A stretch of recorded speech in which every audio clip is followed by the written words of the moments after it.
I thought anniversaries were supposed to be magical. Ours started out that way. That morning, Ethan tried to cook breakfast for me.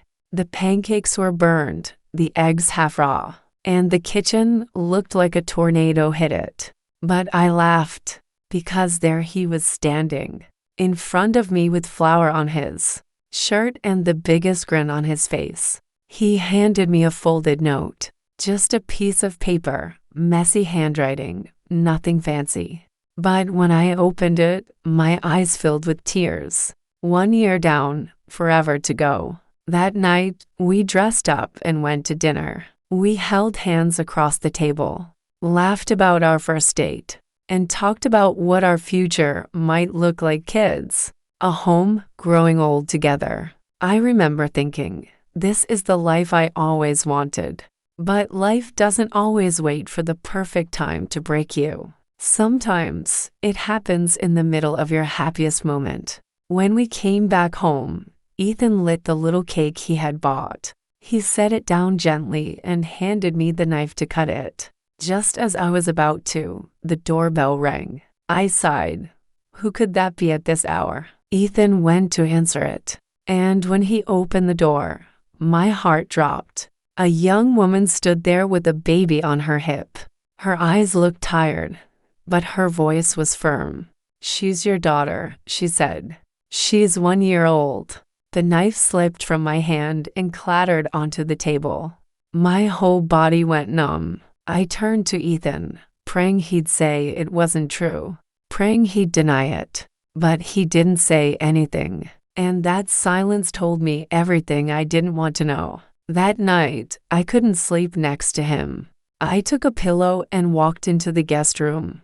I shut the door, and I cried into it until I had no more tears left. From that day on, we still lived in the same house, but not as husband and wife. I stayed in the guest room. He stayed in our room. We ate at different times. We passed each other in the hallways like strangers. The house felt heavy, like the walls were holding all my pain. At night, I'd hear his footsteps outside my door. Sometimes he'd knock softly, sometimes whisper, "Rachel, please, can we talk?" But I couldn't open it. My heart wasn't ready. Every chance he got, Ethan apologized. "Rachel, I didn't know. I swear, I didn't know about her until now. I should have told you about my past. I just didn't want to lose you. You are my wife. You're my whole world. Please, don't shut me out." His voice cracked every time. His eyes stayed red, his face looked older than his years. He was hurting too, but my pain was louder. I wanted to believe him, but the truth was simple. He had kept a part of himself from me. A part one should have known before we ever said I do. And yet, no matter how angry I was, no matter how many nights I cried in that guest room, I still loved him. And that was the cruelest part. Her name was Lily, 1 year old, big brown eyes, curls framing her face, the sweetest little giggle you could imagine. When her mother started leaving her with us, I avoided her. I couldn't look at her without feeling my chest burn. She was innocent, but she was also the proof of Ethan's secret. One evening, I sat on the bed in the guest room, staring at the ceiling. My eyes were swollen from crying. That's when I heard the door creak open. Tiny footsteps. It was Lily. She dragged a stuffed bunny behind her, looked at me with wide eyes, and lifted her little arms toward me. "Hi," I whispered, not even sure she understood. She giggled, stumbled forward, and said the word that broke me completely, "Mama." I covered my mouth as tears poured down my face. She didn't know what she was saying. She didn't know who I was. But hearing that word from her lips shattered me in the most unexpected way. I picked her up. She wrapped her tiny arms around my neck, and her warmth melted something in me I thought was gone.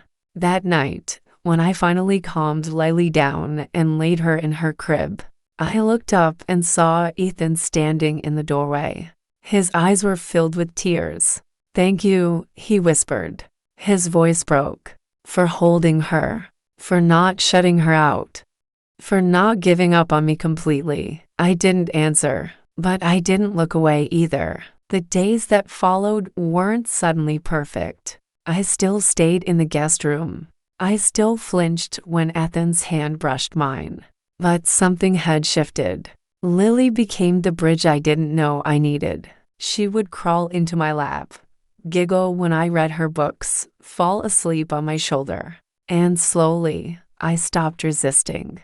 And as I softened toward her, I started to notice Ethan more too. The way he knelt by her crib at night. The way he made silly faces just to make her laugh. The way he never stopped looking at me, even when I turned away. One night, sitting in the kitchen, I finally whispered. It wasn't Lily that broke me. It was the secret. You should have told me. Ethan's eyes filled with tears. I know, he said quietly, and I'll spend the rest of my life proving you can trust me again. For a moment, silence stretched between us. Then, with a trembling hand, I reached across the table and touched his.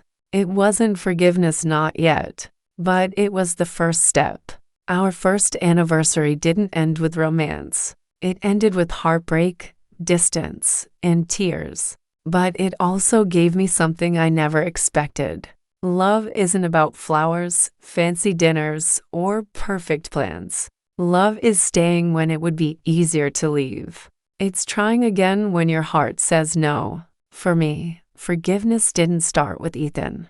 It started with Lily, her little arms, her laughter, her innocent love. She reminded me that not all broken things stay broken.